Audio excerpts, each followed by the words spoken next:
Assalamu alaikum wa rahmatullahi wa barakatuh. Ahlan wa sahlan ya uti. Ahlan wa sahlan ya akhi. What's going on, y'all? It's Practical Absolutes. And I've been thinking about something. It's been heavy on my mind for quite a bit. And effectively, as it stands now, I'm a master's student finishing my last year before, inshallah, I go into medical school, right? And I'm still unmarried.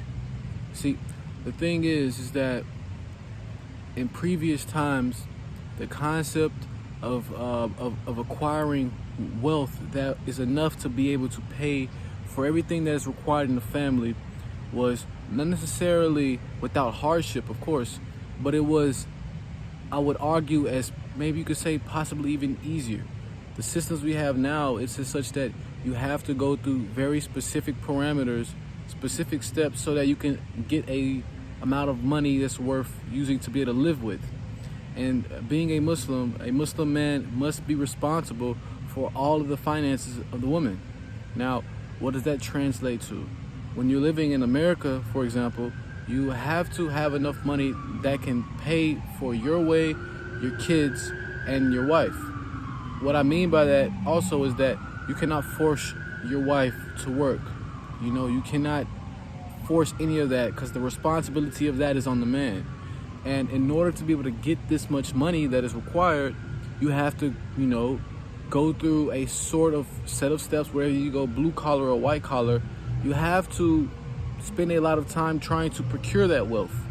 And it's such that it's going to be an amount of time will go by before I'm able to marry because I have to be able to fulfill all the responsibilities as a man in order to marry. But at the same time, everywhere I go to the gym, I go to school, and it's nothing but fitna. Like it's a daily struggle where I'm supposed to lower my gaze, and women, all kinds of women, they show themselves in their clothing. They don't have any regard for haya. They have no haya. They have no modesty, right? And like the urges that a man has becomes extremely hard to maintain. Of course, I fear Allah, and I fear the last day, and I don't want to be amongst the losers. The thing is, I also have the urges that I have, and it makes a real fitna. It's a daily struggle, and if all goes well, inshallah, there will be a multiple of years still from where I am now before I'm allowed to be able to have the amount of money, before I'm able to have the amount of money which allows me to marry in the way that a Muslim man is supposed to marry. Now, I know that in Muslim countries, that problem is not per se the case. Like I would imagine it's a lot easier for an individual to say marry at a younger age and still probably say go to medical school, right? It's not per se the case in the West unless your family already has money. And the daily struggles that a Muslim man faces in America when it comes to building up money and being able to fulfill the responsibilities that a Muslim man must have for his wife, for his kids, inshallah, it literally translates to something that you have to do a lot of stuff before you're able to fulfill the thing you want to fulfill. And during that entire time, you're going through the daily struggle of lowering your gaze. You're going through the daily struggle of trying to maintain your modesty, even though you literally see every woman that's basically out pretty much naked.